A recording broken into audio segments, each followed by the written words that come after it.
বন্ধুরা, শুভ সন্ধ্যা। এই দেখো, আজকে একটু বেরিয়েছিলাম বোনের সঙ্গে, একটু দরকার ছিল, তাই আর দুপুরে রান্না করতে পারিনি। আর টিফিন খেয়ে বেরিয়ে গেছিলাম, সব রেডি করে রেখেছিলাম। এই যে এখন ভাত হচ্ছে। আর এই দেখো, এই শীতকালে হাঁসের ডিম, এই যে দেখো 7খানা হাঁসের ডিম, আর এই আলু দিয়ে কষা কষা করব। দেখতে থাকো বন্ধুরা। এই যে কড়াইতে সর্ষের তেল দিয়ে দিয়েছি, আর এই দেখো ডিম আলু হলুদ নুন দিয়ে মাখিয়ে নিয়েছি, আর ডিমগুলো একটু চিড়ে চিড়ে দিয়েছি যাতে মশলা ঢোকে।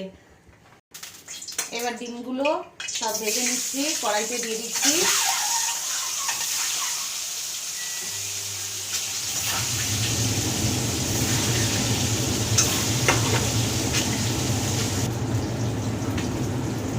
ডিমগুলো ভাজা হয়ে গেছে, তুলে নিচ্ছি, কারণ হাঁসের ডিম বেশি ভাজলে শক্ত হয়ে যায়।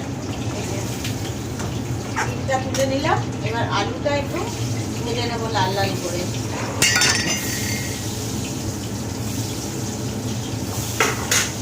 আলুটা কড়াইতে দিয়ে দিয়েছি। এবার লাল লাল করে আলুটা ভাজা হলে, এই যে আলুটা লাল লাল করে ভাজা হয়ে গেছে, তুলে নিচ্ছি এবার আলুটাকে। এবার কড়াইতে তেল গরম আছে, এই যে তেজপাতা একটা আর একটু জিরে ফোড়ন দিয়ে দিলাম। এবার এই যে পেঁয়াজ, কুচনো পেঁয়াজটা দিয়ে দিচ্ছি। পেঁয়াজটা লাল লাল করে ভাজা হতে হতে আমি মশলাটা করে নেবো। এই দেখুন, এতে পেঁয়াজ, আদা, রসুন, জিরে, ধনে, লঙ্কা রয়েছে, আর একটা টমেটো রয়েছে। এটাকে পেস্ট করে নিচ্ছি, ততক্ষণ পেঁয়াজটা ভাজা হতে থাকুক।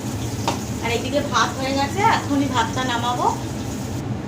পেঁয়াজ ভাজা হয়ে গেছে, এইবার মশলাটা দিয়ে দেবো।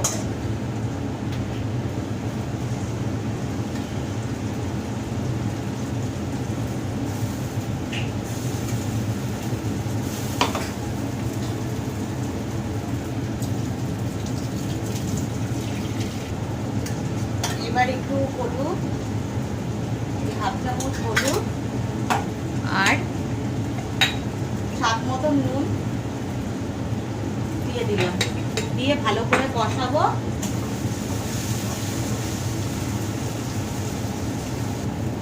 খুব সুন্দর কষা হয়ে গেছে, তেল ছেড়ে দিয়েছে। এবার অল্প একটু জল দিয়ে আলুটা সেদ্ধ হওয়ার জন্য একটু জল দিলাম, দিয়ে একটু ঢেকে দিচ্ছি। আলুটা সেদ্ধ হয়ে যায়, তারপরে ডিমটাও দিয়ে, যেহেতু কষা করবো ওই জন্য আলুটা একটু সেদ্ধ হওয়ার জন্য জল দিয়ে দিলাম। আলু সেদ্ধ হয়ে গেছে, এবার ডিমটা দিয়ে দিচ্ছি।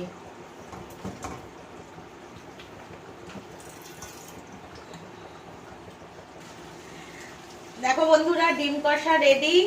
এই যে ধনেপাতা দিয়ে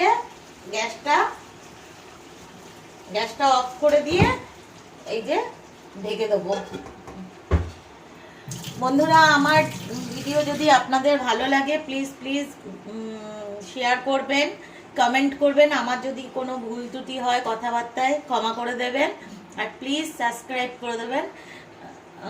শুভরাত্রি, টাটা।